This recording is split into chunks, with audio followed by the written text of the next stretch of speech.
What's up, you guys? Sean Ross Sapp. It is July 27th, 2022. This is Fightful Wrestling. Today was our biggest List and Your Boy news podcast ever, talking the absolute insanity that was the last week.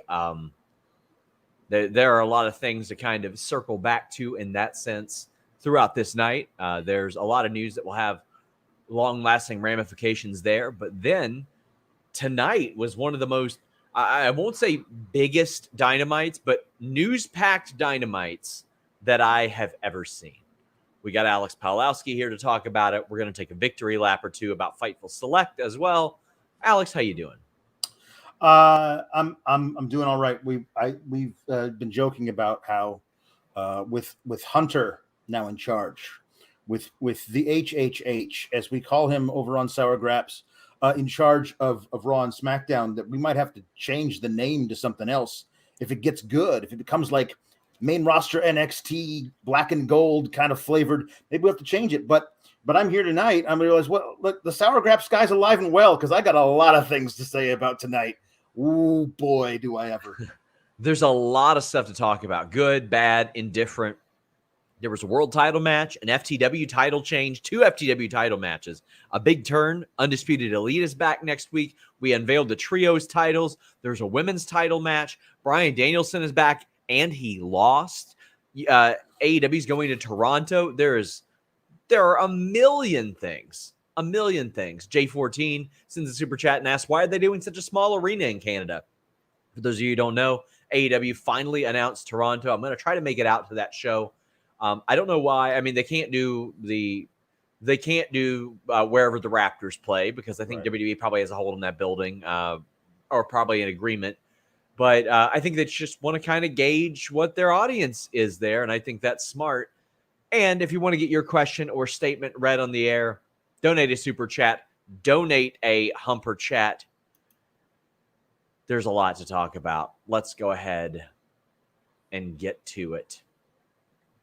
We kicked off this show with a world title match, Jon Moxley against Roosh. This was a slapper. Roosh, who had been a top guy in ROH as well. Yep. How'd you feel about this one? Match was great. For some reason, our stream is not on YouTube. I do not know why, or that's what people are saying. I think that's what Luis is saying, but I see a lot of people commenting saying that we are on YouTube. Okay. So that's good. Luis says we're good now. Listen, Luis! Oh, Luis!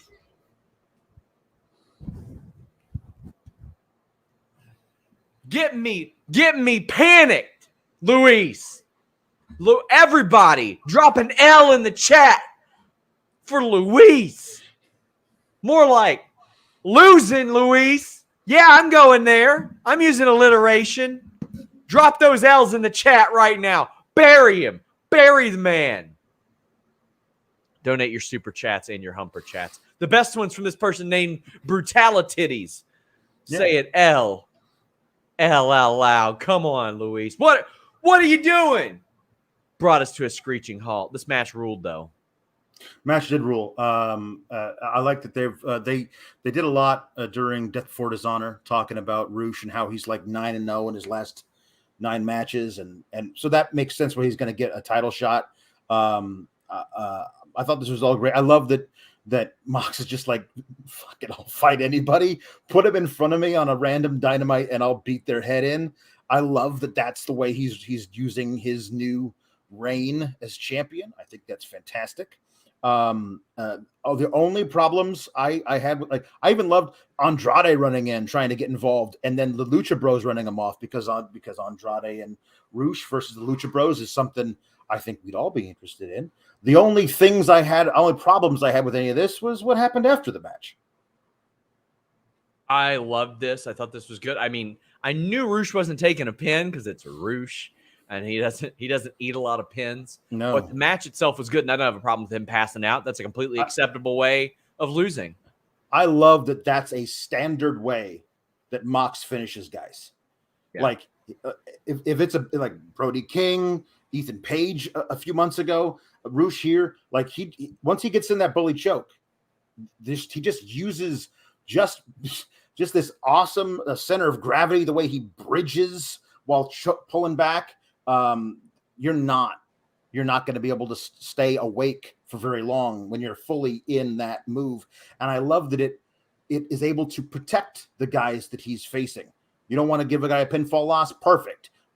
Mox has got a perfect submission move that can protect the guy when he can still lose, but he didn't give up, and that's important.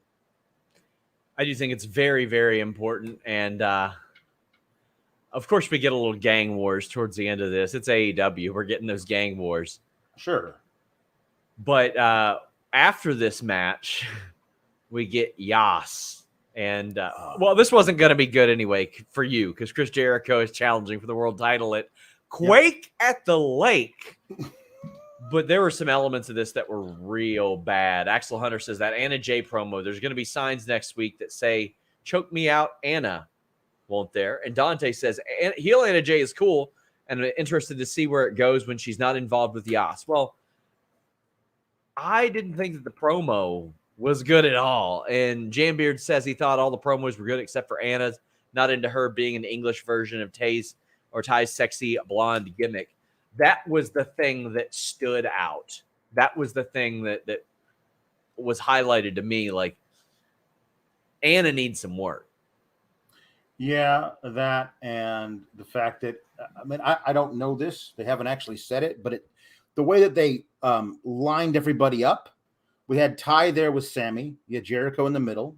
You had Cool Hand Ange out there. And Anna Jay seemed to be kind of like paired off with Ange. I don't know if Ange is getting a kayfabe girlfriend, but it does feel like, and this is the wonderful Kate Elizabeth and I DMing throughout the night, and that does feel like every woman who's not a champion needs to be tethered to a guy to get on TV, and that's not great. I mean, Anna Jay's promo not great, but also the fact that she's like, I am here now. I get to tether myself to these men so that I can be on TV now. Well, this wasn't good. That part wasn't good, but I know you're pumped. Jericho in the title picture. I don't have a problem with this. It's a big match for Quake at the Lake. You got Jericho, you got Mox. To me, this is a great television main event. It is. If it's that, I'm for it. If it's this and then there's shenanigans and then they push it off and Jericho gets the all-out match versus Moxley, not okay with it anymore.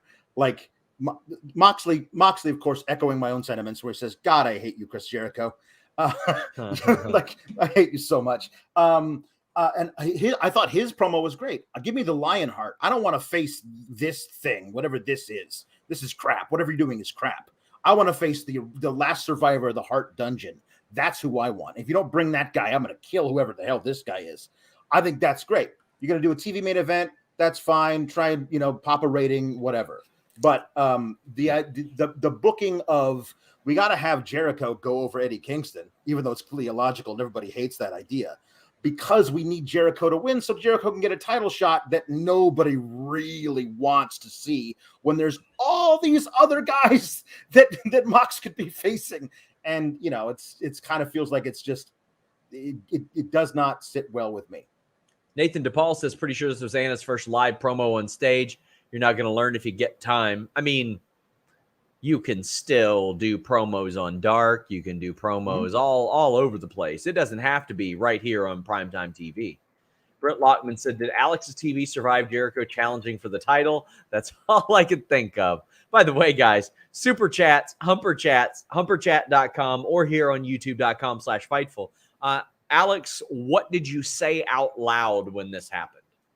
I had prepared myself for it.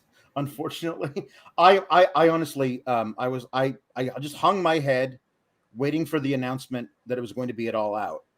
And then I was like, oh, thank God. When they announced it was going to be in 2 weeks at the Quake in the Lake, I'm like, okay, fine, great. You go ahead, you get in the lake, make it Quake, and then we'll move on from there. I'm fine. I saw some people like, oh, wouldn't it be great if Jericho beats Moxley and then Kingston gets his match against Jericho and beats Jericho for the title? If that's what we're actually going for, I guess that's fine. But those few weeks with Jericho holding that belt and cutting his "I told you so, I'm the greatest ever of all time, and I'm a wizard" promos are going to make me claw my own eyes out. By the way, guys, before this person cries, we are simulcasting on twitch.tv/Fightful Gaming. Peter Davies says, I like Anna Jay's promos. Loved Mox and Lionheart promo by Mox was great. The show was fantastic for me. Miyu was great tonight, too. Jungle Boy promo, great. Bryan masterclass. I didn't like the Anna Jay stuff, and I know Nathan's here saying we're forgetting Britt and Jade's first promo. Who said those should have been on primetime TV either at the time? Like, they weren't ready either. I'm not of the belief that you should just never do it. It's just she wasn't ready for this. It wasn't good. I'm not saying like, oh, she'll never be ready. Absolutely not. I think with the insane quickness that she progressed in the ring, she was thrown into the fire in the ring, and she absolutely delivered. She had a match with Brandy that people were like, holy shit, look at this match. So I don't have any doubts that she'll get great on the mic. Right. We've got, by the way, Mox says he does not want to face whatever this is. Weird little hat Jericho, scarf Jericho. He wants the Lionheart. So that gives me some optimism, because I remember when he came out at ECW One Night Stand as the Lionheart. Sure. And I want to see a goddamn lion tamer. That's what I want to see. Jambeard says, wonder what Jungle Man thinks of Cool Ange getting close to Anna Jay. Alex, I told you so about Jericho going for the title. Called it a month ago when Mox became champ. I made it real life. You did. Rich Rain says, Mox carried that segment on his shoulders across the finish line. I would agree.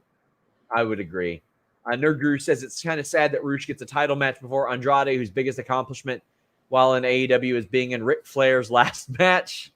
Give Mox a story for the love of God. I disagree with that. He had a good feud with Cody, like that match that happened. I thought that was really good. Eloquent says, love that Taz is a regular on commentary. He rules. Well, let's talk about specifically what ruled about that. I thought that AEW, and more specifically Ricky Starks, put on one of the more masterful pro wrestling television performances that I've seen in a really, really long time. Ricky Starks had this fantastic video package that opened up as a heel, came out, worked effectively a short comedy match with a super over talent whose gimmick is that they're not really a great wrestler. Right. That person still stayed over regardless. Then he challenged for the FTW title after that, an open challenge. Hook, the new young star, Taz's son, while Taz is on commentary, his stablemate, when they haven't really referenced that of late, comes out. Ricky Starks makes him look like $1 million, and Hook hasn't needed a hell of a lot of help looking like $1 million. Put over Hook, looked great, showed him respect. That was step one in that babyface turn. He showed him respect. What has Hook done to turn babyface? Not anything but be awesome. That's it. Yep. What has Ricky Starks done to be babyface? Be awesome. He cuts this promo in about 90 seconds after just saying, I deserve more than 40 seconds. When I got people that will say to me, why are you bitching about Vince McMahon being on TV? It was 5 minutes total. Stuff like this promo, stuff like the Ciampa promo with The Miz, while The Miz, who's a very good promo in his own right, is just sitting there like, he's got this. That's why I get pissed off, because magical things like these two things can happen. And Ricky Starks cut a kayfabe promo that was infused with realism about how hard he works. He used the term or the phrase, I turned this from a noose into a necktie about the FTW title. And the whole crowd was for him. Then Hobbs turned on him, and I didn't see that shit coming at all. They did like 6 things here. It kicked so much ass. I am pumped to talk about this, Alex. This was front to back, top to tail. One of my favorite segments in the history of AEW. Loved every bit of it. And it is it's just a testament to the performer that Ricky Starks is. Honestly, he of course anchors everything around this whole deal. He's special. But everybody else played their parts to make the whole thing better. If anybody else is out of line, doesn't work, the whole thing drops. It lessens. This is an 11. If any of the other people, mess up, do something wrong, don't play their part right, it drops to like a 7.5. But everything worked. I love the pre-match video thing. Honestly, it felt like they had to use it now because they did it, and then since they filmed it and didn't use it up until this time, recently they were like, we're going to turn him heel. We're going to take him babyface. So we're going to have to do this heel video package at some point.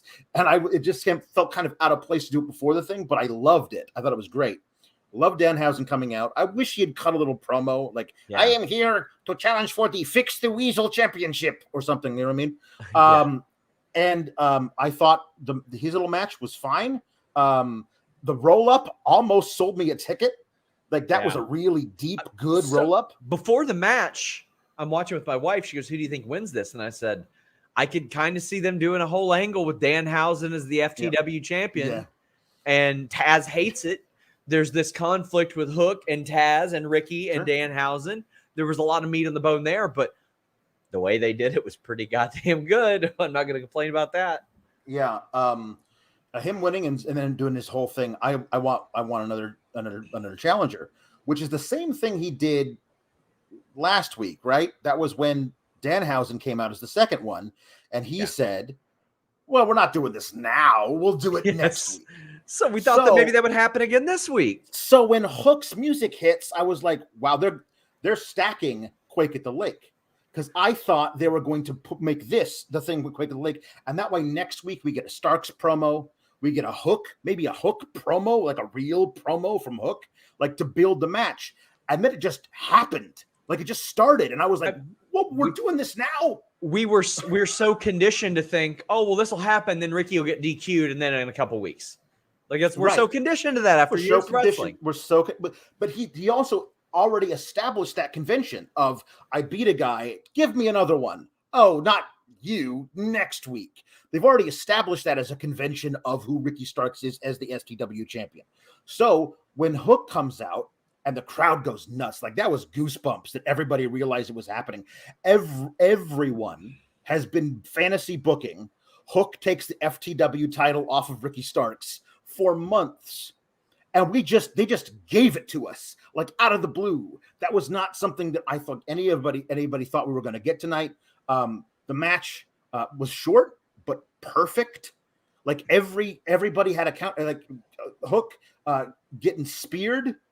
Yes, but Ricky didn't go for the cover. He went immediately for the Rochambeau, and then Starks twisting out of it into the Red Rum was beautiful. What a great little match. And after the match, you get the fist bump, which I did not see coming. Like that was really great. And then Ricky Starks' promo was a friggin' masterclass. Like that.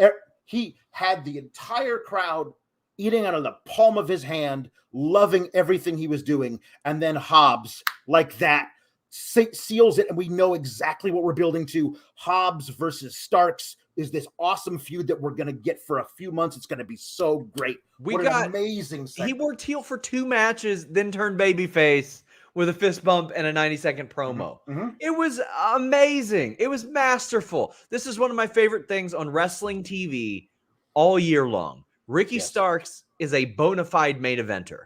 This guy is such a talent. He's a special talent. Yeah. We got all kinds of super chats.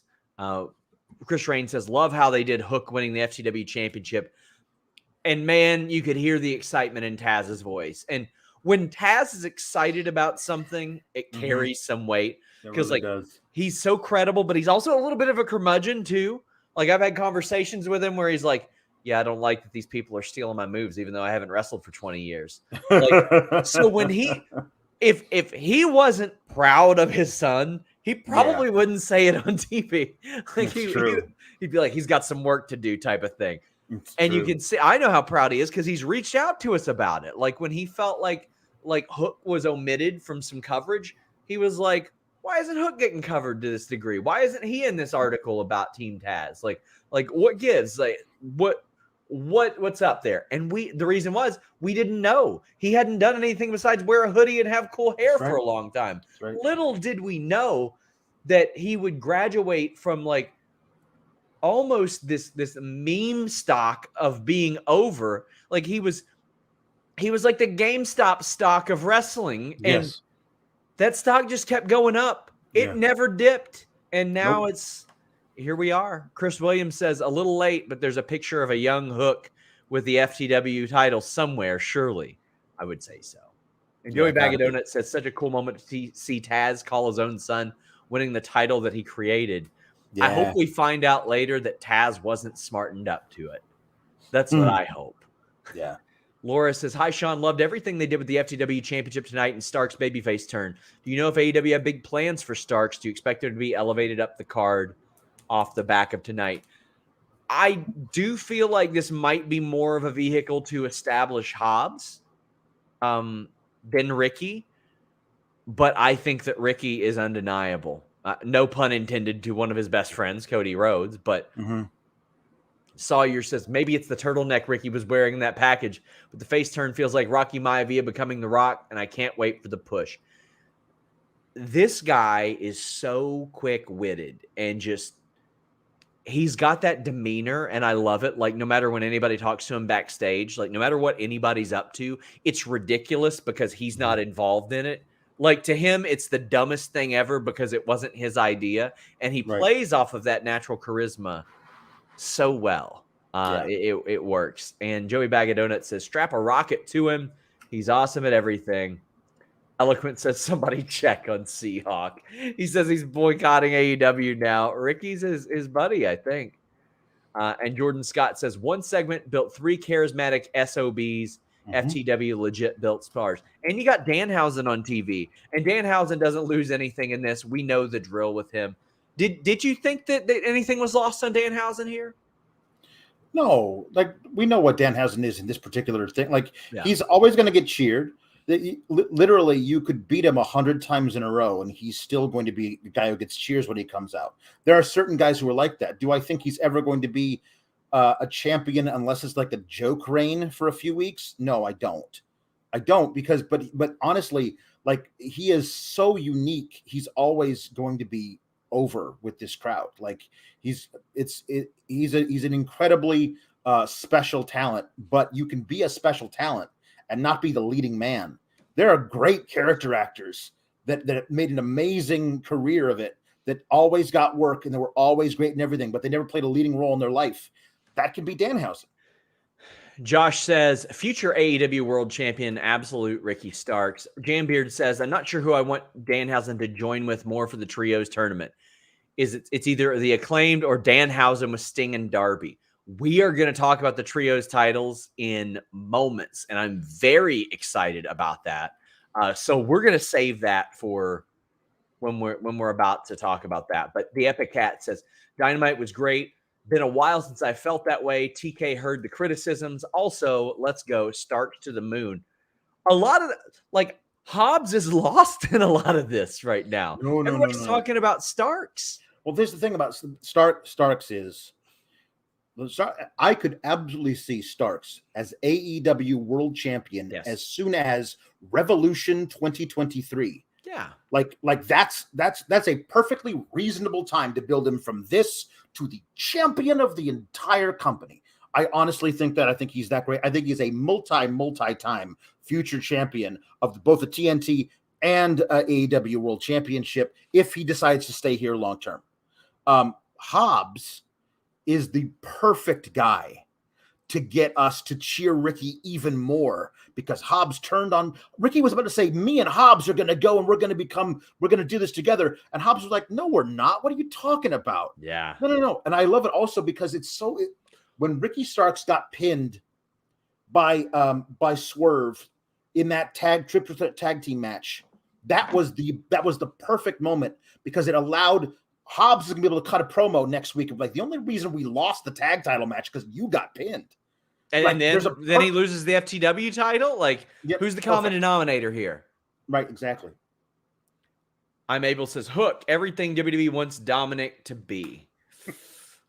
Man, the comparison right there. I mean, Hook is already better than him in the ring, too. And, and like, if they had like a certain style of match, who knows who would be better? But it doesn't matter. They have the right style for Hook, and he doesn't get exposed constantly. Shaq Fu Guru says, Powerhouse sobs right now.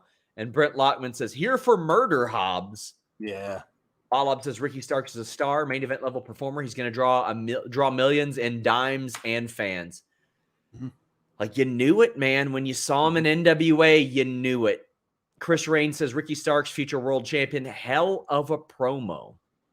And Nathan DePaul says, I think Starks has a higher ceiling than MJF. He is a 5-star talent.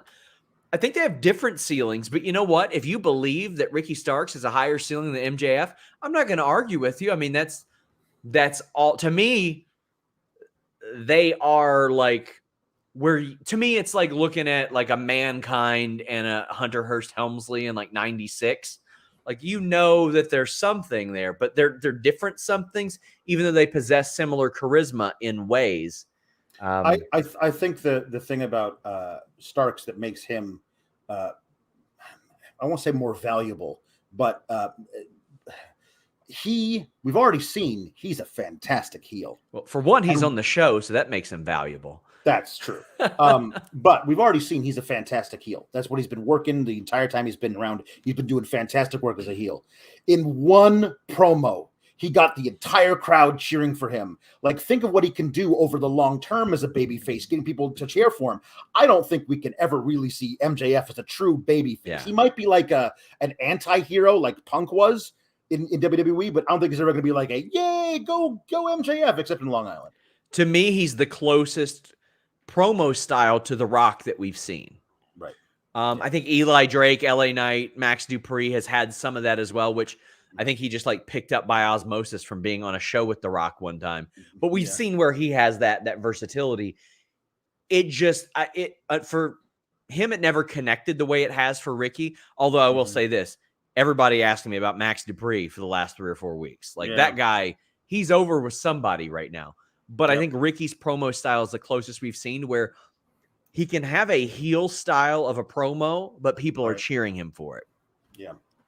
Jambeard says Danhausen in a role like this is the best version of the current R-Truth. That is a good shout. That's true. JP says, I've loved Hobbs since he backed Mox, but I completely missed the boat on Ricky. He is awesome. Well, I'll tell you what else is awesome, guys. Starrcast, I'll be there this weekend. I want to thank them for sponsoring the show. Not only do they have signings and panels, I was supposed to host the Johnny Gargano panel this weekend. Unfortunately, I won't be there, but you'll be able to watch it. Starrcast.com has all the information. We're talking panels with Matt Hardy, with Paige, Bret Hart, Kevin Nash, the Horsemen, all kinds of people. In addition to that, they're doing wrestling matches as well. Black Label Pro, New Japan, GCW, and Ric Flair's last match. We're going to have a post-show review on Sunday with Kate and Joel.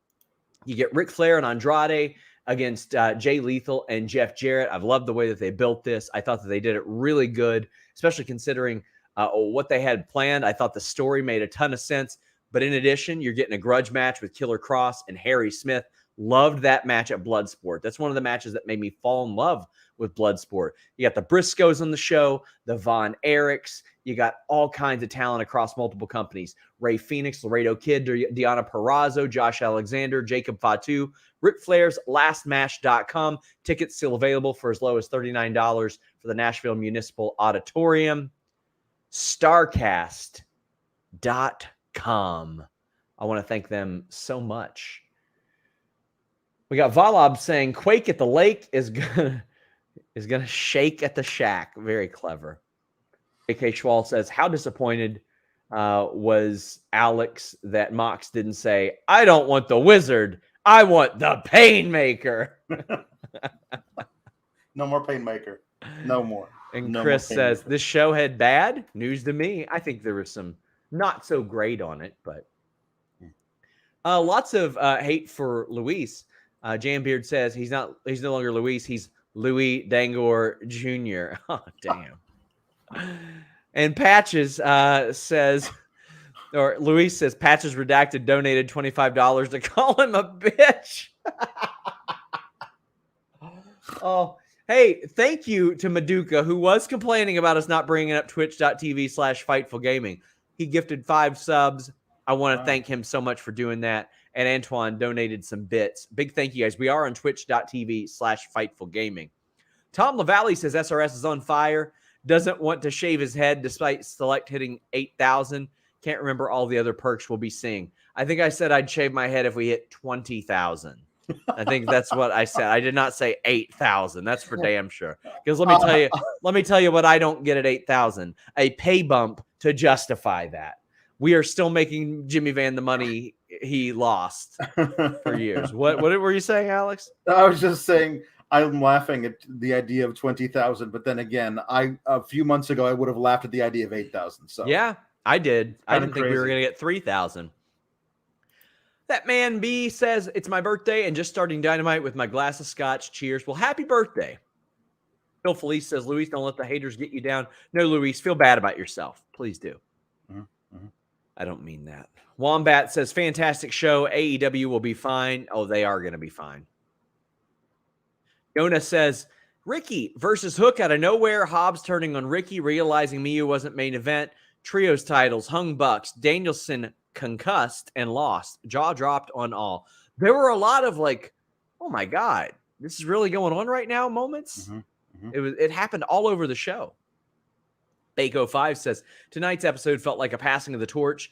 The future of young AEW talent is very bright, and that future is slowly becoming present. I could see this show specifically referred to in like a future documentary about Hook, about Daniel Garcia. I could absolutely see that. And Nathan DePaul says, absolutely love that they focused on their originals tonight. Hook, Ricky, Anna, Thunder, Daniel, all getting lots of spotlight. I don't know if you could qualify Thunder there. I mean, she had runs in all over the place. She did ROH stuff. She did NWA stuff. She did Lucha Underground. That's where I first saw her, as I think Cobra Moon back in the day. Yeah. The Acclaimed. They honestly, they should be following around Max Caster like it's the last dance, like it's before Game 7, because the subject matter, Alex, that the weight that's got to be on his shoulders to do a rap that is good. Like, it can't just be his regular rap. It's got to be longer. So they're doing the music video. And again, you got to have him like backstage with the towel over his head. He's like, I know a lot of people are counting on me right now. I'm not going to let him down. Oh, man. This is, I'm excited, Alex. I will say this: one of my low-key favorite things that's ever been done on AEW television is the rap they cut on Darby and Sting. Two grown men and they're going through a goth phase. It's great. That video was amazing. The rap was excellent. So, like, do I think they have it in them? Absolutely. I think this thing's gonna kick all kinds of ass. There is so much material to be mined just on clowning Billy Gunn. Like, it's just like there's a lot of fun stuff there. Christian Ramos says AEW's roster saw the rumors, but got that dog in them. I want to reiterate something. So FightfulSelect.com, I'm going to promote that now. We have had an insane amount of news over the past week. I'll run through some of it. We got some Josh Woods news tonight. Yesterday, we posted a report about, I spoke to 24 talent over the past week about Triple H taking back over. Nobody from AEW said, well, I wish I didn't join AEW. I would leave. No, they said, I'm very happy with AEW, and I want to preface that. But had Triple H been in control, I would not have hit a renegotiation phase. I would have re-signed with them because I was so loyal to him. So I want to reiterate that. We also have stories up on Riddle versus Rollins being moved. We had The List Goes On post-show today. We had Drew McIntyre notes. He was fearful, Alex, that WWE might edit his WrestleMania win and change it to Lesnar winning. because you never know in that era. Yeah. We got stories of Vince McMahon needing filtered during WWE creative meetings because of some downright like offensive stuff he would say. Titus O'Neil tells us that he's not retired. Triple H had a talent meeting before Raw. We had Alex's Sour Graps this week as well. We had plans for WWE Raw at MSG, including the fact that Edge's travel got changed. We have Utami notes as well. We had a bunch of news on Triple H being head of creative, how Bruce Pritchard was impacted. We had a story about Vince McMahon saying that Shane would never get another pop in the WWE. We had the story on Tully Blanchard. We broke all the news about Jonathan Gresham cussing Tony Khan out and asking for his release. And that led us down a trail of finding out about the talent relations process in AEW, which is a story that we went really, really, really deep on that you're not going to find anywhere else but FightfulSelect.com. We're going to have an update on Jonathan Gresham this week. We had the Weekender podcast, the ROH Death Before Dishonor review, and pre-shows. We had the update on Max Dupree, a lot of news on how involved Vince McMahon was on Maximum Male Models. It was his baby, and he did not like the way that Max Dupree was doing things. We had huge updates on Vince McMahon's retirement. Contrary to what some dopes on the internet say, Brock Lesnar did walk out after that announcement and came back. We had a lot of news on that as well. This is just since Friday. This is 5 days because Friday at 1 p.m., I did a special podcast with Kate and Joel looking back a year ago at the CM Punk story, which as of Friday at 1 p.m. was the biggest wrestling story maybe the last 10 years. Mm-hmm. And then Vince said, nah. He watched that podcast and he said, nah, over my dead body. I did 2 Q&A shows. I did a special one for an hour on Monday, for the love of God. We had details on a wrestler that signed an AEW deal. 2 of them, actually. We revealed the Bound for Glory location. We have the Briscoes signing with ROH. Tony Khan admitted it to us. This is in the last week. We are breaking a significant percentage of the wrestling news accurately on FightfulSelect.com. I know that plug was very long, but I am very goddamn proud of this because I fought that paywall tooth and nail. I did not want to do it. I threw a little hissy fit over it, and Jimmy said, trust me, and I said, okay, and it's become a major success. Thank you, guys. Please subscribe to FightfulSelect.com. So I say this every time we have some milestone. When I did the first Sour Graps, we were at 200 subscribers. And you pitched that to me as, I think we can add value here. And it's become such a big part, too. William Banta said $20K for Sean to shave his head. I'm subscribing to Fightful Select now. I legitimately will shave my head or have Brutus the Barber Beefcake do it at 20,000. He was supposed to originally cut my hair before we did the Nightmare Collective. Yeah. He was down for it. Damn. Jorge Sandoval says, Tony, want to know versus Paul Levesque Fed era. I mean, I think we got to start that counter next week. Shout out to our friend Emily J. Pro, one of our good friends of the show. But Jordan Scott says this past week has been the rising tide moment in wrestling. Both companies seem to be on the cusp of a huge rise after tonight. Well, I'm optimistic, Alex, and it's good to feel excited about the possibility of this, right? Mm-hmm. Yes, absolutely. It's good to have this.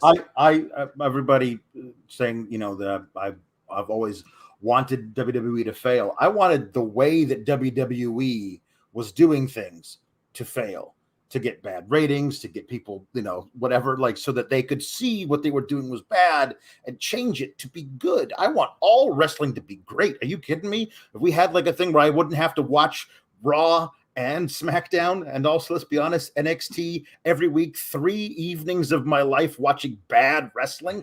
Yeah. No. This era cultivated Sour Graps. It's true. It did. It created it. Oh my God. This could have been Sweet Haps or something like that. Who knows? I was thinking about changing my name to the Sweet Sheet. Oh man. Jay Lethal promo. There's a lot I love about this. They're talking about best friends, and best friends say, "You're gonna act like we're not 6 feet away wearing tie-dye suits? What are you talking about? Let's do a 6-man tag." But Sanjay, we know you're not about that. And they worked Sanjay into a shoot, and I popped, man. Like, Sanjay Dutt is a reason why I stuck through some shitty wrestling times. That X Division in the 2000s, Paparazzi Championship Series, Sanjay Dutt in general, buddy, he is responsible for a lot of very positive memories for me. He has not wrestled since 2017. And it ain't because he aged out. It ain't because the talent wasn't there. It's none of that. He's 40 right now. Yeah. A wrestler's prime is like still 42, 43. I don't know what kind of shape he's in or anything like that. But I'm very excited about this. Yeah, me too. I think it's going to be a great option for them to see, what we can do with Sanjay Dutt back. I'm not a big Jay Lethal guy, but I remember liking Sanjay Dutt. I think it's very funny to have to them go from Samoa Joe, we're going to murder you in the middle of the ring, and then Satnam Singh is going to rip your body limb from limb. We're going to bury you out back in the arena.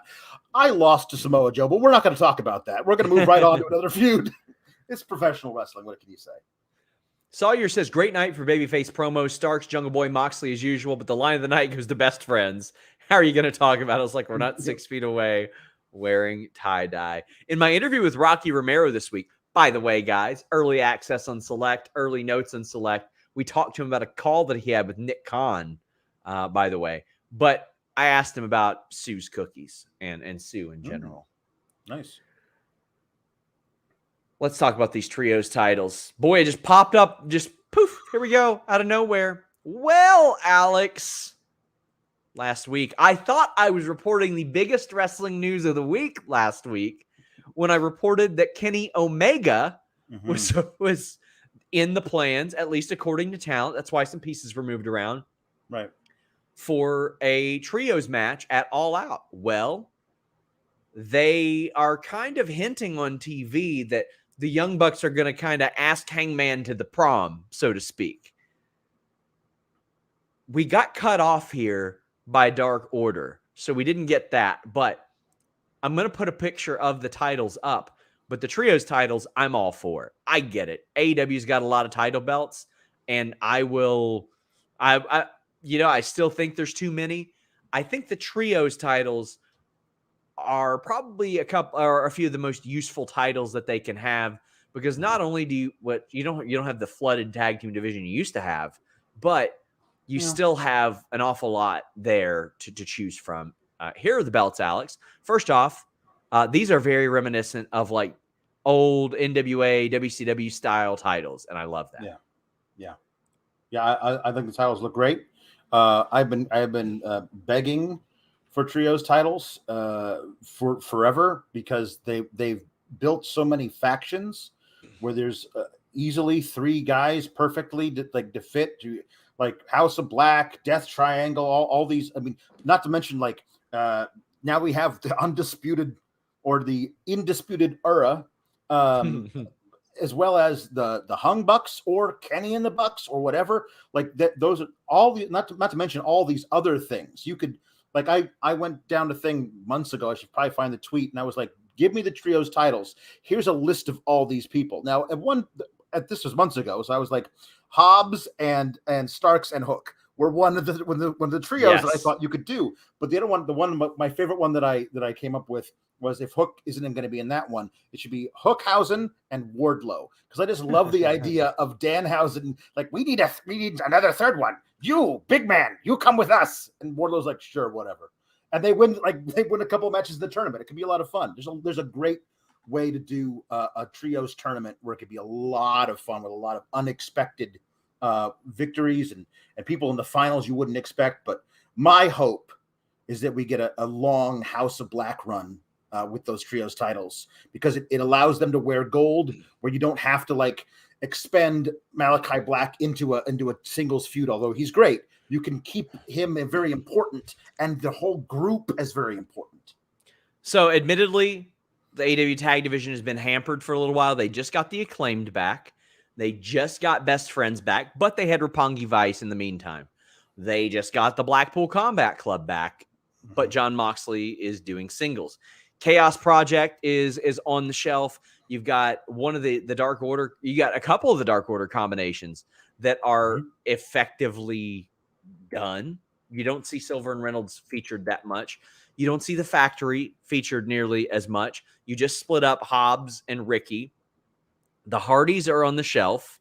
You've got House of Black reduced a little bit because Buddy has been overseas, but he's back soon. You've got Proud and Powerful, which are might be done for all we know. Might be done for good. Sting was sidelined for a while. Red Dragon was sidelined for a while. So Top Flight's out of action. So they were hampered. But these are the trios right now. You got Best Friends, Blackpool Combat Club, Dark Order, Death Triangle. You did have Eddie, Santana, and Ortiz. That one ain't happening. You have the Elite, Omega, and the Bucks. You have the Factory, the Gun Club, House of Black, Jericho Association or Appreciation Society. You did have Team Taz. They just moved on from them. But you have the Undisputed Era. You have the Wingmen. I'm sure there are a couple more that I'm not remembering, but you've got some pretty high-profile ones in there. Like you got to have Blackpool Combat Club in this. Right. And, well, you could do Claudio, Bryan, and Yuta. You could do those three together. That's true. But the other thing is we're forgetting all these awesome possibilities for a tag team that gets a third guy, because we want to enter the tournament. We want to get gold. So you could have something like the Acclaimed and Ricky Starks could join forces. Yeah, Sanjay Lethal and Satnam now. Give me a full-on King of Trios tournament. Yeah. One of the things I loved most about indie wrestling, by the way, I don't care. Get the BWO in there to lose to somebody. Do it. Find them. That's what I loved about King of Trios. They would bring in people like that. Find me 3 members of Nexus that want to team together. Find Michael Tarver and put him on here. I don't care. Find me 3 members of the Spirit Squad. Yes. Well, Kenny can't do it, and he's the one that's probably still most in shape. But probably, yeah. Damn, man. Jambeard says Miro as the singular trios champion. That would be funny down the line if it happens at some point. It would be hilarious. Jordan Scott says, be careful, Alex. It might be Yas in the finals. Oh, ban that person. That person needs to be banned. Brent Lockman says, give those titles directly to the House of Black. I think it has to be one of 3. I think it's got to be Blackpool Combat Club, Undisputed Era, or the Elite. I think anytime you establish a brand new title, you need it put on a perceived main eventer. That way you can do that. That way you can establish it. Jambeard says, bring in Hoovy and the Mexico. I think they're all 3 still working. So you could. And I think that'd be great. JP says, Dam and Yins flew past the trios titles as well. Yeah, I didn't know it for like 5 minutes after it happened. That and the Toronto thing happened so quick. Yeah. Kitiara says FTR Hausen. Danhausen's got to be in at least one of them. I would love it if this person said, bring back Marco Stunt. Do it for a one-off. Why not do it for a one-off? Sure. Like, what's keeping you from it? Right. Matt G says, very excited for the Trios title tournament. How soon do you think we'll see Kenny Omega return? TK did say he was waiting on him to introduce the tag titles. I mean, I had people telling me that he was still training and rehabbing and all that stuff, but it's been it's been 9-10 months now. By the time he's back, it'll have been 10 months. JP says, Wild Ride, still a bit stunned from all that. Can't believe they blew past the Trios announcement so quick. I did think they would make a bigger deal out of it. Was that surprising to you, Alex? Yeah, I was fast forwarding trying to pass the commercials because I was running behind. Yeah. And then I just went, whoa, those are belts. What is that? And it kind of took me through for a loop. I'm very excited. I thought they were going to do a thing where like there was 2 trios who were fighting like having a feud, and then this this gives me an idea. There's a lot of people here that are in groups of 3. Let's have a tag team tournament. That was going to be no, we're just announcing the belts. There's going to be a tournament. The finals are going to be it all out. Anyway, moving on. Was a bit, yeah. I agree. But if you want to blow past geo-blocked content, you don't want to worry about all that, right? No. NordVPN.com/Fightful as you covered. 70% off your plan, additional month free, 30 days, money back, fastest VPN in the world. Change your virtual location with just one click. Subscribe to services overseas, wherever. Doesn't have to be overseas. You can be in Canada if you miss the WWE Network. Maybe you want AEW Plus. You can get them with NordVPN.com/Fightful. Maybe you want to take a trip to, I don't know, Thailand, New Zealand. What's the other one? Indonesia. All kinds of places virtually allows you to access that content. You ever got one of those videos and it's like, this video is not available in your region? Not with NordVPN.com/Fightful. They got that threat protection all the way from Lithuania. Luis is starting to redeem himself. They got that threat protection, block online trackers, block annoying pop-up ads, block malware as well. And let me tell you, there are some wrestling sites out there in which if you visit them, you're going to need to block some malware and some pop-up ads. NordVPN.com/Fightful. They've got 3 great tiers. You can get the standard with the VPN. You go up 1, you get a pass. You go up 1 more, you get a locker on top of that. NordVPN.com/Fightful. Use this every day. Going to use it when I travel to Nashville and to LA this week. Jambeard says, Sean, you should learn to segue from Kate. Don't ever tell me to learn anything from Kate again. Swerve defeats Tony Nese and smart Mark Sterling. I love that Mark Sterling has to pretend to not be a good worker because he is a good worker. Mm-hmm. Goddamn, man, Swerve is so good. He really is. That I want to say that kick he does is one of my favorite moves in all of wrestling. Like I love it. Mm-hmm. And man, he's just found that thing. He's just found that thing, and he's going to be major. And I thought that the point that he made was good. Like, people are like, why are they putting them in a tag team?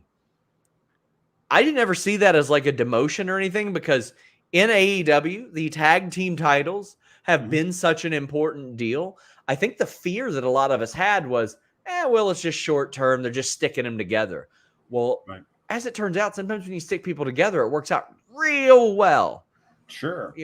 Kane, Daniel Bryan worked out pretty well. There are a lot of teams that catch fire. These two caught fire. I thought this was a good natural progression.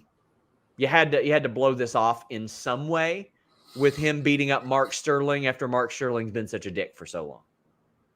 Well, yes. The thing that Strickland said is that nobody said, "Oh, why are you putting these guys in a tag team?" when it was Kenny Omega and Hangman. Yeah. Like two of the best champions that this singles champions, AEW World Champions, this company's ever had, were also two of the best tag champions this company's ever had, and nobody was like, "No, why are you putting?" So, like, yeah, I get you. You want more for us. Listen, this is great. This is a good thing for all of us. The thing I have about this is that I have a problem with it because it feels like this is not the blow off. Because while Swerve was able to get the victory, pinning Mark Sterling, we cut to backstage, and Josh Woods has laid out Keith Lee, and then immediately after that, we hear I didn't see this part they were talking about, but then they referenced it. Oh, that's Josh Woods, who Mark Sterling and Tony Nese were scouting. Yes. So now we're getting a Tony Nese and Josh Woods thing. Because then we have Tony Nese lay out Swerve and beat him up in the ring. So Swerve and so Swerve in our glory. this thing. Everyone's like, a lot of people, myself included, have been waiting for them to see the value in these guys, put some belts on them. They're great as a tag team. This is awesome. Look at all these amazing established tag teams they could have like 2-on-2 matches with. I can't wait for that FTR thing. We got to get it going. And instead we just put together, like, their first feud can't be against Tony Nese and Josh Woods. It just can't. Like, they like, you got to, there's established teams. You have rankings for a reason. I think this will be I think it'll be a short-term thing. If they I hope so. I think it'll be very much like the Jericho thing. Josh Woods has been working AEW stuff since December, when around the time that ROH announced it was going away. I confirmed on FightfulSelect.com tonight. Please subscribe. He has signed a tiered deal. I was told he's been under one for about a month, but he had been at TV a bunch. He was at Death Before Dishonor and wasn't used. I know there are a lot of people that don't know exactly like what he's capable of. He was signed, like, he was one of the first to come in to the Performance Center when they got on the network, so to speak. So he was a signing from then. The WWE saw a lot in. They ended up releasing him, and he worked Ring of Honor for about 5 years. And he had the reputation of being like the MMA guy. And a lot of times when you get the reputation of being the MMA guy, it's like Dan Severn, Steve Blackman, Ken Shamrock, maybe not a big personality. That ain't Josh Woods. Josh Woods is just oozing personality. And I hope they don't just turn him into guy without personality. He had a great team with Silas Young. It was 2 guys, 1 tag is what it was called. Very, very good stuff. Silas is another great character, but I'm interested to see what they can do. I especially want to see him play off of Mark Sterling. So I'll sort of reserve judgment on that. But Young Bucks, more on them. Chris Rain says, love the Bucks and Hangman tease. First time I felt bad for the Bucks in forever. I was yelling for Hangman to go after them. What I would like is if the Bucks like ask Hangman, but Hangman's like, I'm sorry, guys, I already got a date. It's my friends, the Dark Order. Because if you want to make Hangman a sympathetic character, like, I get it. The Bucks kind of gave him the nod, which Kenny never saw. If you remember in storyline, Kenny hadn't watched the match back. And do we know if he ever did? We don't know. I suppose Mike Brown at the Bengals media day said it took him 25 years to watch the last Super Bowl loss. Right. So he hasn't watched this one yet, and probably won't for 25 more years. I don't think he's going to be watching that one ever. Spoiler alert.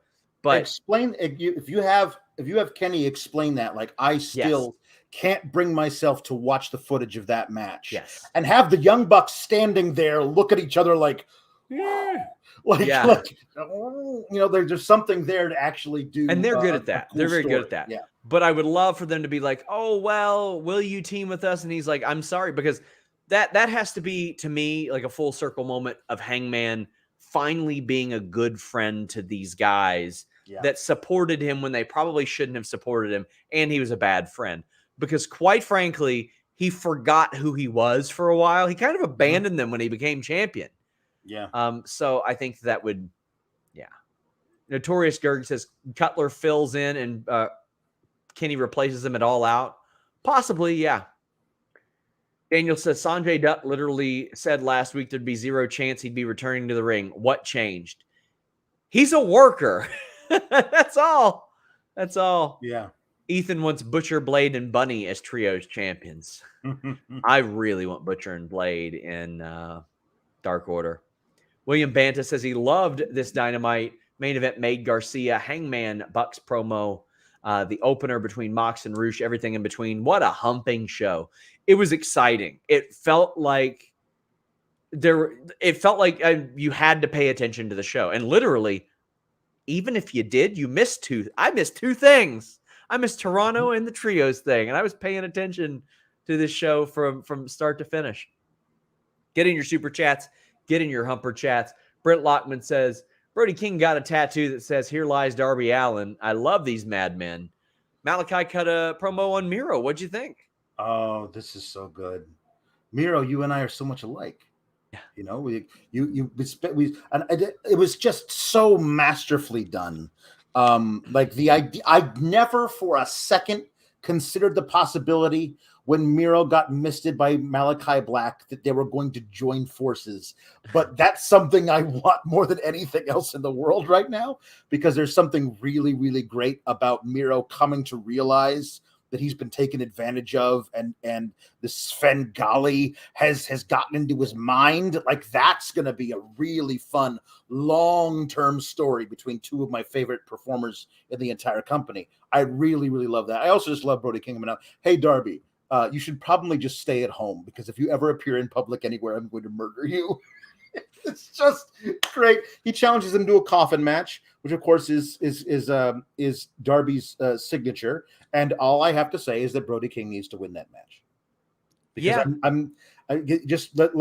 let's move on from this whole like Darby is undefeated in coffin matches thing. Like, Brody's I really, kind of really like great. that. I don't know. I've seen him win some coffin matches, like the one against Ethan Page, fine. But the one against Andrade needed that win so bad. And I feel like he hasn't really gotten the right momentum back since he lost it. That I agree with. Yeah. Yeah. So I feel like you can pick and choose your spots. And again, Darby Allin's the kind of guy who can lose matches because he has a death wish. He will do crazy stuff that can cost him matches. It's built into his character, him losing. Pac defended the AEW All-Atlantic Championship. I love this. I wish they would do this with like Dark too. Yeah. Like, give me a 1 minute, like really quick, like here's the finish, here's a person with their hand raised, that type of thing with some rock music over the top of it or something like that. Mm-hmm. Like, I think that would be cool too, because I love this. Yeah, I love this too. I also love Pac being the All-Atlantic Championship and taking the AEW brand overseas to wrestle awesome guys and getting that footage, putting it on Dark. We can see how great Pac is. Pac gets to go back to England for a while. I think it's great and perfect timing, because the Lucha Bros are involved in a 2-on-2 thing right now and don't need Pac. And if Andrade and Rush get a third guy to join them, Pac just shows back up from England, and now we got a 6-man feud. We've got Zach Schimmel saying, proud to be one of the first 100 for Select and to see it go from 58 to over 8K. Well, thank you so much. Zach has supported us for so long and so true. Been so awesome to us. Just a wonderful guy and helped us out when we really needed it. Dante versus Sammy. We also had the interview where he was like did the reveal and he's like, surprise, it's Sky Blue. And the crowd was like, all right, cool, I guess. I missed the interview, and no respect to Ms. Blue, but there was a woman in his corner for the match, and I was like, who is that? And then I pieced together from the commentary, it's like, oh, are they dating for real? And people on Twitter told me they were, and I was like, all right. This felt like a little bit too much like you had to be on social media. You had to be on Instagram to know, unless there's something I've missed before. Right. And I don't think there is. Dante and Sammy. I mean, this is a match we're probably going to see 6-7 times over the next 15 years if we're lucky. Hopefully not 60 or 70, but 6 or 7 times over the next 15 years. Joe Rush says, can they strap a rocket onto Dante? He keeps getting better and better. Thank you, SRS and Alex, for what you do. Dante's really good. I think he is in that spot where he has to find that little something, just that little thing to set him apart, because one day it can be the guy that's like, oh yeah, I'm way better at this shit than everybody, and I'm going to act like it. Like almost, I'll put it like this. When Leo Rush had all that heat in WWE, I would talk to veterans and they would say, the issue is he is every bit as good as he thinks he is, whether it be talking, cutting promos, wrestling, body language. He actually is that good and he knows it. So it's kind of hard to tell him stuff. Now that eventually changed regardless of what anybody wants to think of him retiring, unretiring. I would love like a character like that in AEW where that's what got Rob Van Dam over. He knew how amazing he was, and he's like, you guys better not take me for granted. Mm-hmm. I think that could be it for Dante, unless Darius can come back and stay healthy, which has been unfortunate. But Jambeard says, did you see the footage of Pac getting in the face of Kip during one of those title defenses? Yeah. I love that. I love that. Me too. Ian Hunter says, SRS, come to Toronto in October for the shows, and you and Jimmy should do a live pre-show. Listen, you boy, at a bar or something. Get a good crowd, I'm sure. So I'll say this. We don't have the studio space that we used to have. I'm open to anything right now because I want an excuse to go back to Toronto because I love that place. But I would very much like to be there. I would like to do that. Noah says, been waiting since 2019. Finally, AEW in Toronto. J14 says, why are they doing such a small arena? I think it seats 10,000. Eloquent says, drinks on me if you come to the Toronto show. I drink water because let me tell you, your boy is never ordering tea in Toronto again. Did I tell you this story? No. First off, let me tell you the insanity. The first time I met Jimmy, we go to lunch. And I order, and the waiter says, you're from Kentucky, probably Lexington. And I said, I did the Steve Austin. Is he working or shooting?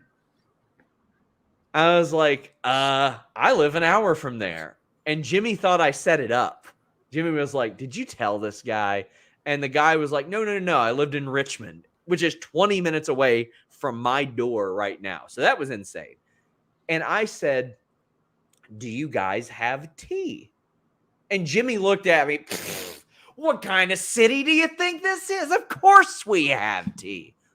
They brought me out the most unflavored, filtered dirt water I have ever tasted in my life, Alex. It was horrible.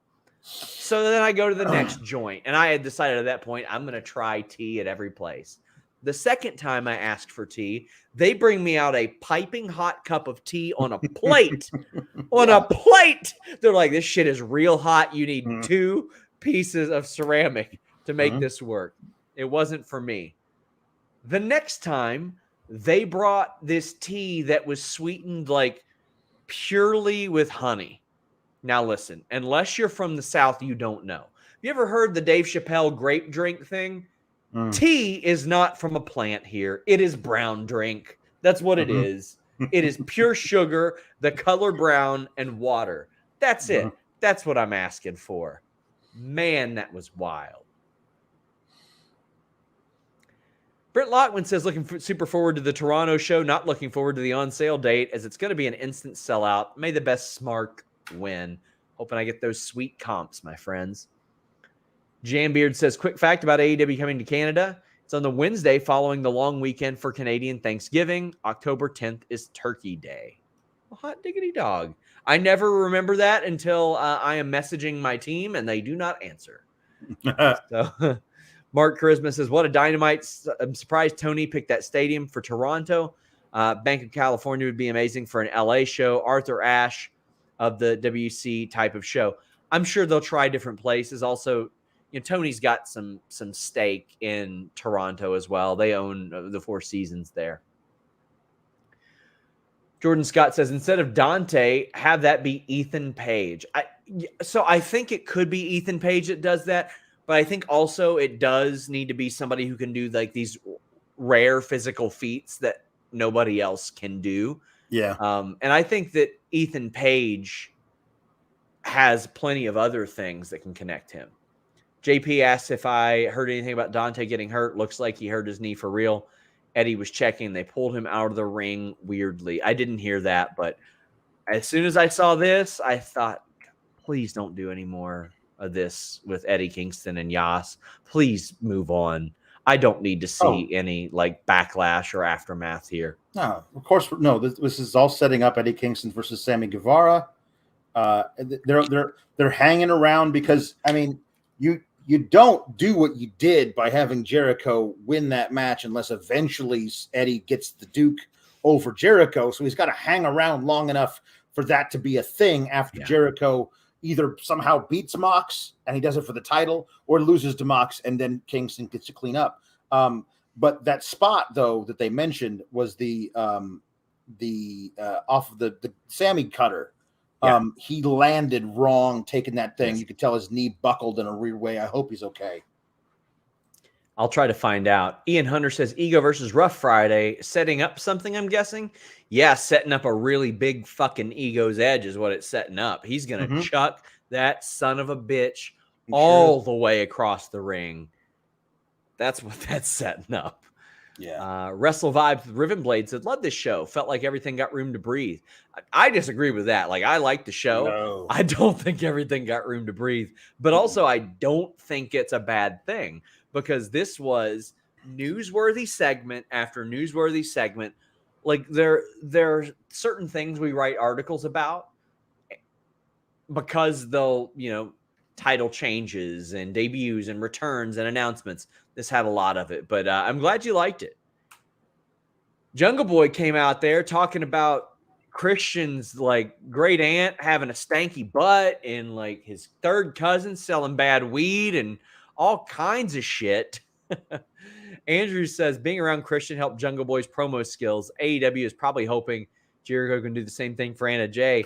I think being around like Britt Baker and MJF and Ricky Starks backstage probably helped him out a lot too. But god damn, what didn't he say? He's like, you needed money because your wife divorced you and you're a pussy and you're a bitch and you have a small toes prick, which is why your wife divorced you. Yes. Toes are ugly and you got a rat face and Vince wanted to put a blue dot over your head and all this goofy shit.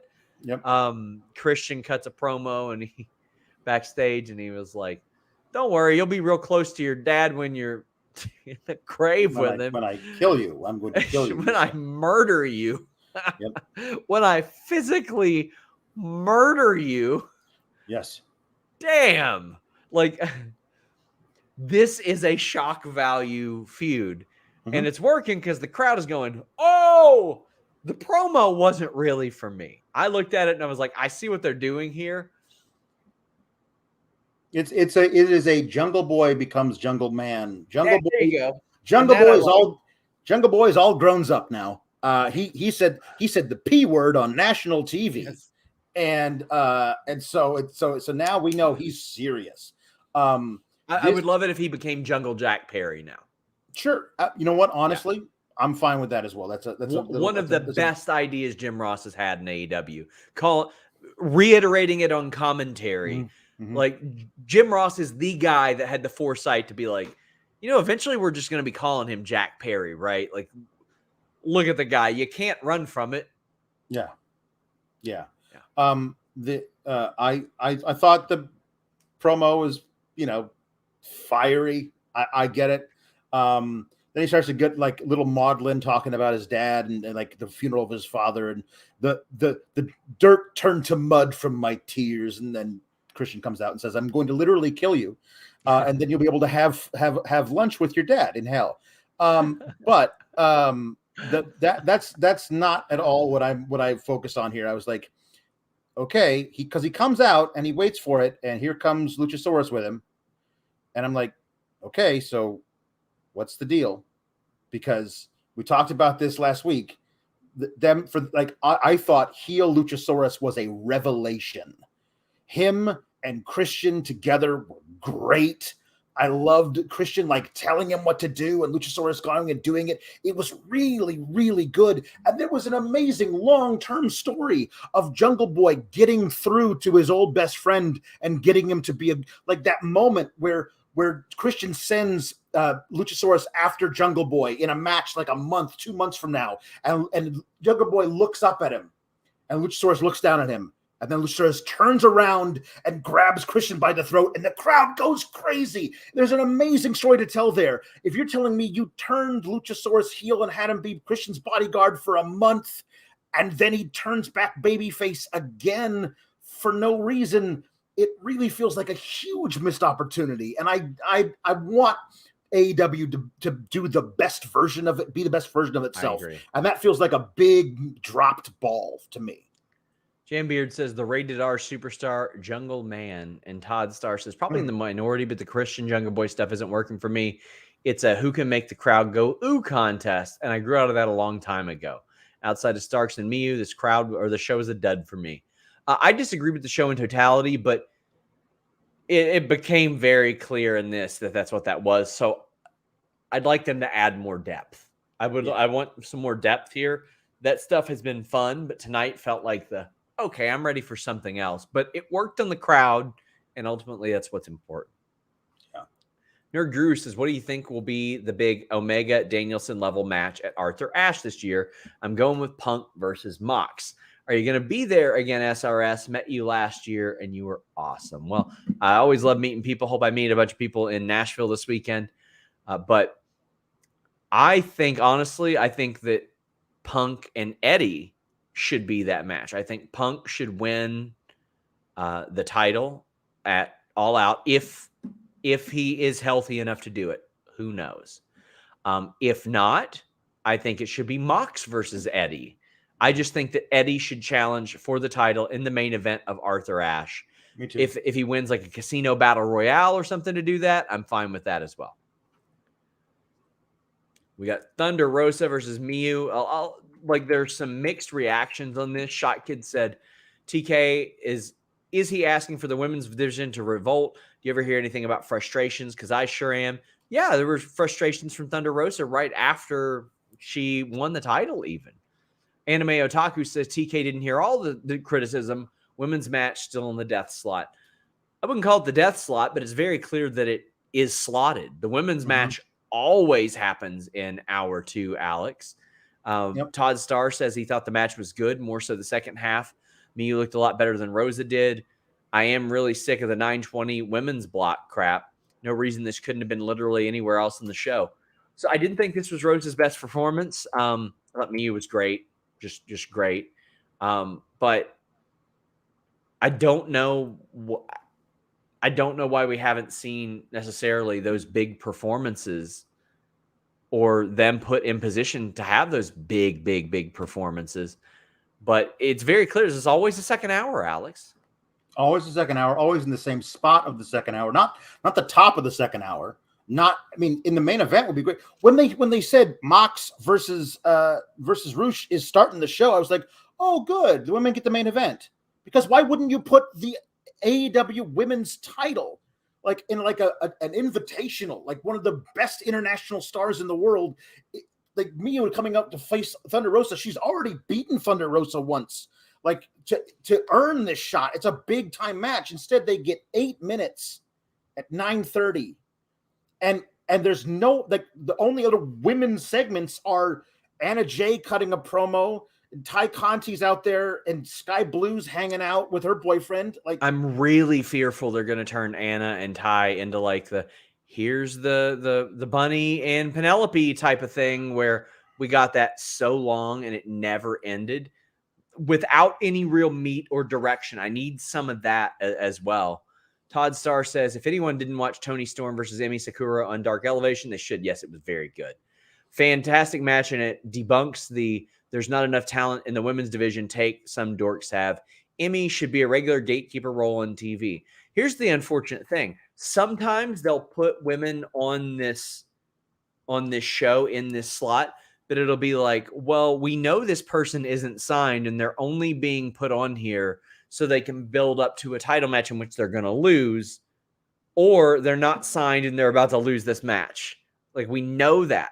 Like, I would love to see a Peter Griffin versus the Chicken story with women. Yeah. Two people that they cannot be around each other without them beating the shit out of each other. So Tony doesn't even book them on the same week. Like, Excalibur even mentions it. He's like, they didn't even have Britt travel to the show this week. They didn't even have Chris Statlander travel this week because they can't be trusted around each other. I've always said it. Have them interrupt a men's match with them fighting, like from the back. And the guy's like, what the hell is going on? And even they've got to stop it. Like, I would love, like, it. To me, it's easy. There are tons of stories that have been done for men that might be passé, but when you change the roles there, women can add a fresh perspective to it. Some tried and true stuff, but you have women do it, and then they offer their input, and they're like, well, as a woman, this is how I would approach it. And then it takes a completely fresh, different spin. And to me, that's easy to do, and I don't know why it's not done more. Yeah, I I thought there was a really good opportunity for them to do the women in the main event and actually give it something that matters. Like it's not lost on certain people, Kate being one of them, that you introduced another men's title when you've been booking all these women into tag teams. And there's a possible women's tag division. You've already like established. You have all these different women who've been teaming up. You also have Jade's not on the show tonight. Britt's not on the show tonight. Like, have they ever done 2 women's matches on a Dynamite? Ever? I don't think remember so. one.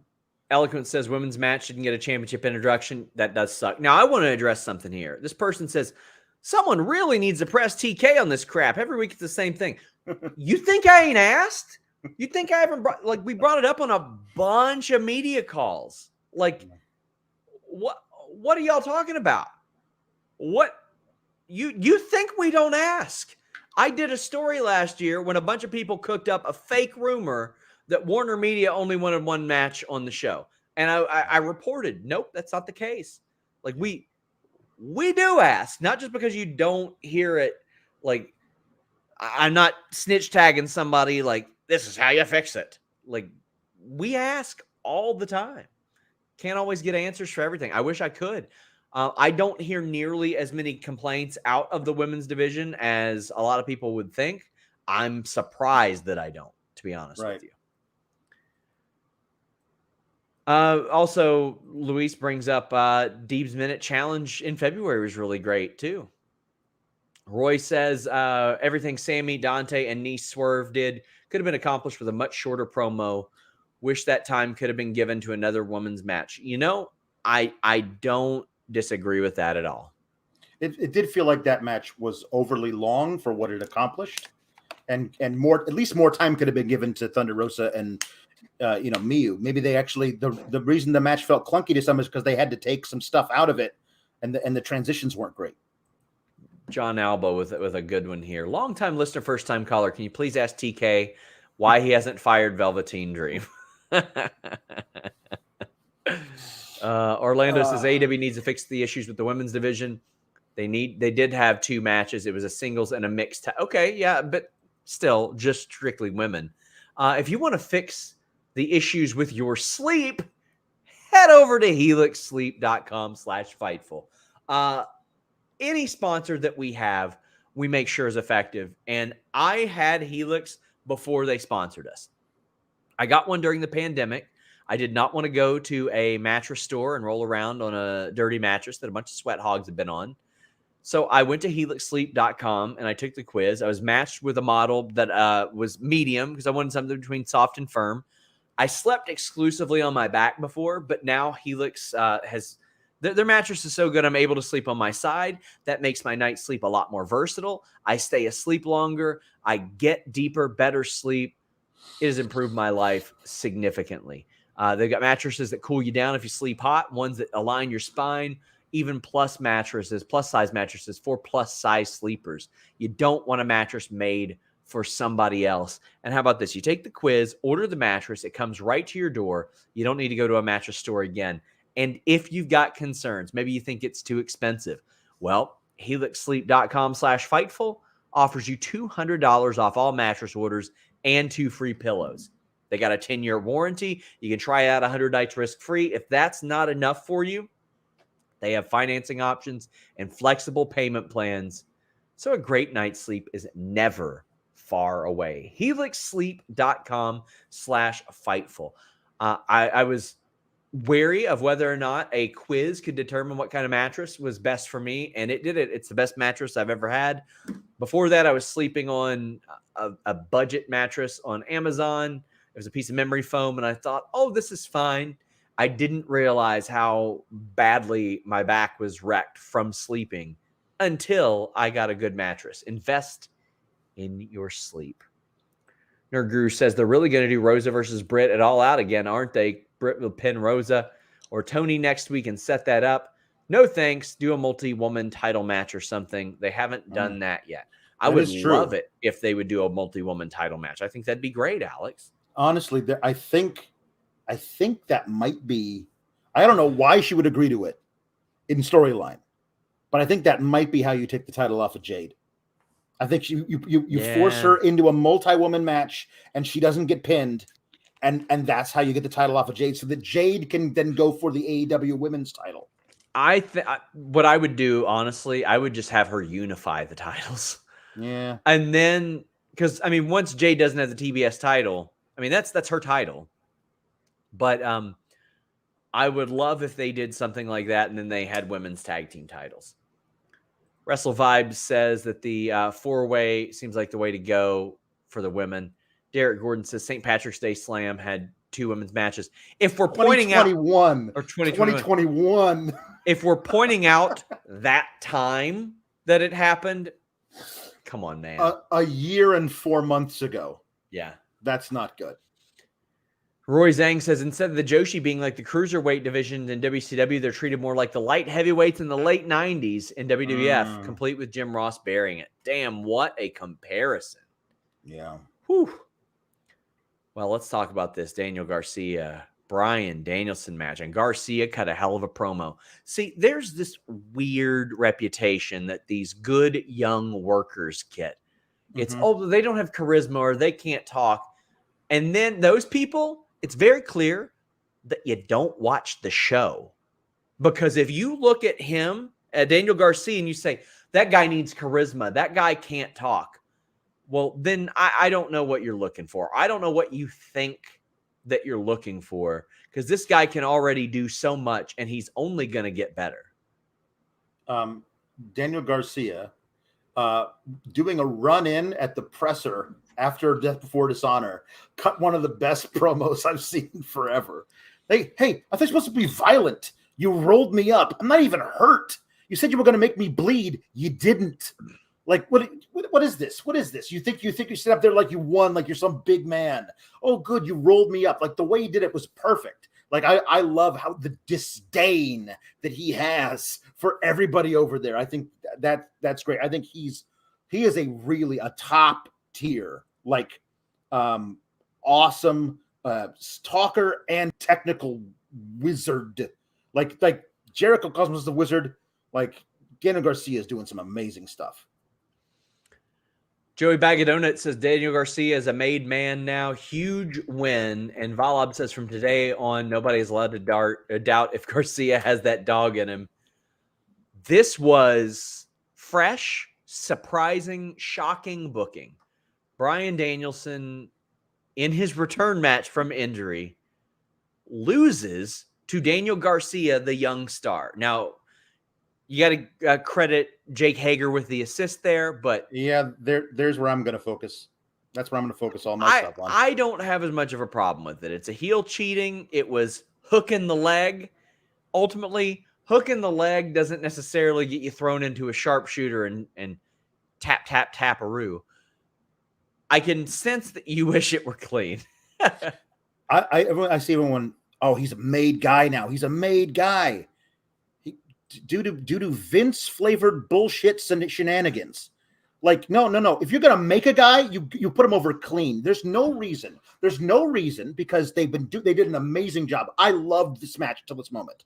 I did. I loved this match. I loved the way Bryan Danielson gets some kind of sick pleasure, I'm sure of it, out of selling the way he does, knowing we're all at home. He's done it forever. That son of a bitch has done it forever. He'll like, somebody will go tink, tink, tink, and nudge him off the apron, and he'll come back and he'll hold his neck and hold his head and look like he's so smart about that. He sold his balls off. He took that pile driver or whatever it was on the concrete on the outside. He was selling his head the entire time. You could have easily done this because he tries to give him the label lock. He gets all the way to the ropes. And they go to the outside, and he does that running knee off the apron. You could have easily had him like conk his head on something, get a little loopy, climb back in through the ropes, but he doesn't really know where he is, immediately into the pile driver, and then he passes out in the sharpshooter, and never have Jake Hager do a damn thing. And you could easily tell the story that Bryan came back a little too early, and also Daniel Garcia would never, ever let let a guy get away with like coming back too early because he's going to seize on you and take you out. And having Daniel Garcia win that way without any Jake Hager under the apron grabbing a leg, if you just eliminate that, it makes Daniel Garcia's victory so much better. It's not good wrestling.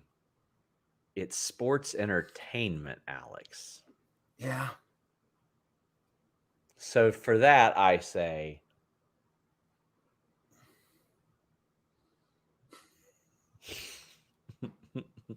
it's sports entertainment bullshit, and that's what they do. As you know, I mean, that's kind of the element in which they're attacking. There is that they're doing all of those things that we hate so much. I mean, yeah, I get it. It builds heat and everything, but like, if is the point to get heat on Yas? Because if the point is that, fine, you achieved it. If the point is to, as everyone told me they did, make Daniel Garcia forever, then you have him beat Bryan Danielson. You have him just beat him, especially because the story was already told that he knocked himself for a loop, landing wrong on that missile dropkick. And everything after that, he could barely figure out what the fog was in front of his face.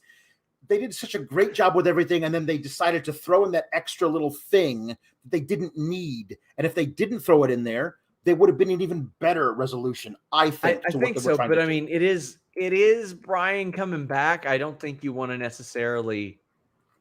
I don't know. I don't have a problem with it. And normally, you know, if this were habitual, then I certainly would. But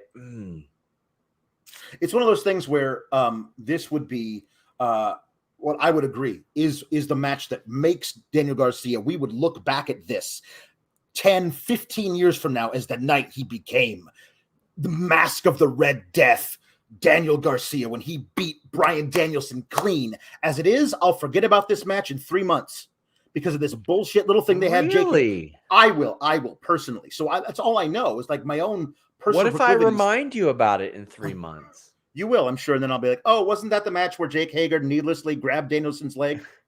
Alex, listen. I'm wearing my grumpy t-shirt. What do you expect from me?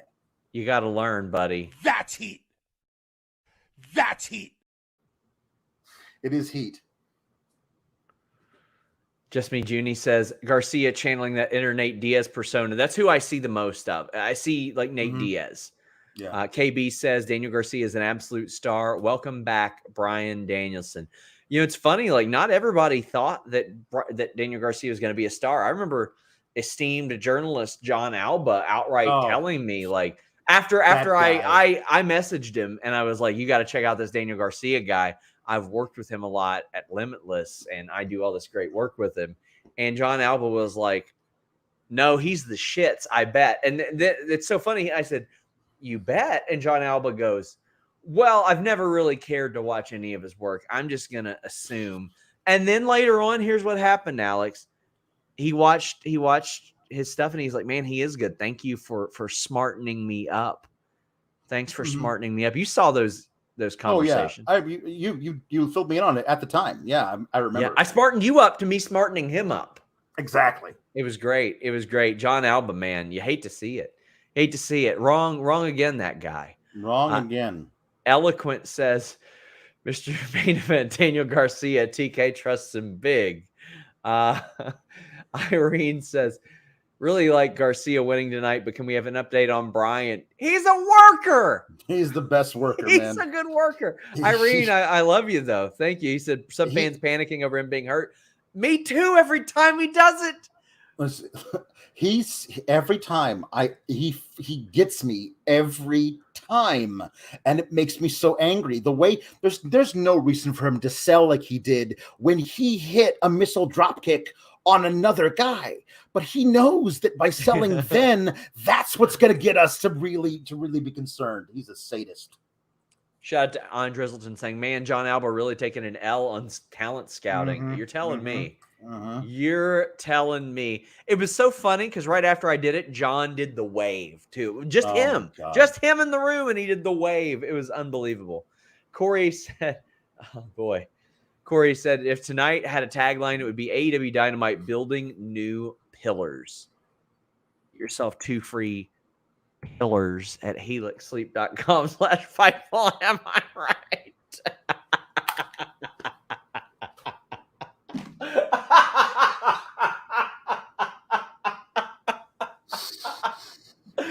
God damn, 8,000 subscribers with that wit and charm. Nothing to do with breaking news. Valab says, people need to remember that Bryan Danielson is sex and has thought about faking his own death. Did you see that moronic end of Twitter that got a hold of that? And they're like, looks like Sean Ross Sapp is tweeting his sex again. I'm like, y'all are too fucking dumb to read a byline? A byline? By the way, I haven't run the Fightful account since 2016. Also, apples are tree semen. Chris Frazier says, great. They are. It's been proven by science. Chris Frazier says, great main event. Shame about the finish. That's not how sharpshooters work. Let Daniel Garcia put you in one. Yeah. Especially the way he does it when he cranks back fully. Yeah. Jambeard says, when we hit 10K, can we have Alex interview Jericho or Hager? Jericho follows me. I think it's a bad idea for all Jericho involved. follows me, and I know Hager. I've interviewed him multiple times. I'll say this. One of the two subscribe to Fightful Select. Roy says Danielson versus his own brain is the greatest feud. so true. And as we wrap up, RJ says, theme of the night was building stars. Jungle Boy and Ricky Starks are super baby faces with 2 great promos. Hobbs is despised by all. Dante had most improved promo. And Bryan puts over Garcia. A whole lot of stuff happened. And Valab gifted 5 Fightful memberships. We're looking to add some stuff to that on YouTube. I am starting to make some of our old members-only podcasts available to our members here. We hadn't had a lot of plans here, but you guys seem to love the membership thing here. So go crazy. I will find some behind-the-scenes stuff also that we have from years ago. We have like bloopers and things like that as well. God damn, Phil Felice. Jeez. Come on. Come on. You know what I have to say about that? That's heat. Okay, I'm going to run things down for you guys this week. We had 3 interviews that are going up this week. Titus O'Neil today, Drew McIntyre Thursday, Rocky Romero Saturday. Did the Listen Your Boy today, biggest episode ever. You want to hear Jimmy's take on this business stuff. He is a successful businessman. Thursday, you got the Spotlight in the morning. You got the Impact post show at night. Friday, you got the AEW SmackDown review, Kate and Alexis. Saturday, you don't have Grapsody. It's going to air Sunday. Saturday night, I am trying to rush back to my hotel, do a post-show podcast with Denise. Let me explain to you the logistics. Denise is getting married 16 hours after this show. I am flying from SummerSlam to this wedding in between that amount of time. Sunday, Kate and Joel will be reviewing the Ric Flair's last match card. Monday, Alex and Kate will be hosting our post-Raw show. So Sour Graps will be public and free for everyone. Tuesday, y'all are back for the NXT review. Wednesday, I'm back in the saddle. Next week, we also have interviews dropping with Sarah Schreiber and Jimmy Hart. Jimmy Hart dropping a surprising scoop in our interview that I'm going to have on FightfulSelect.com. I'll tell Alex off the air. But Alex, what are you going on, friend? Well, you can follow me on the Twitter at Alex Sourgraps. I have Kate and I will be doing a post SummerSlam on the Fightful Select. So if somehow you can't make it back to your hotel room in time, then we'll be doing one our own. So there you go. By the way, on Select, coexisting After Dark with Rob and Maggie. Rob's been doing pay-per-view pre-shows as well. You will never find more content than on FightfulSelect.com for this amount of money. Our prices are cheaper in 2022 than anywhere else's have ever been for exclusive wrestling content. Come on. It's true. Let's heckin' go. Thank you guys so much. Thank you to our Maz, Luis. Even though we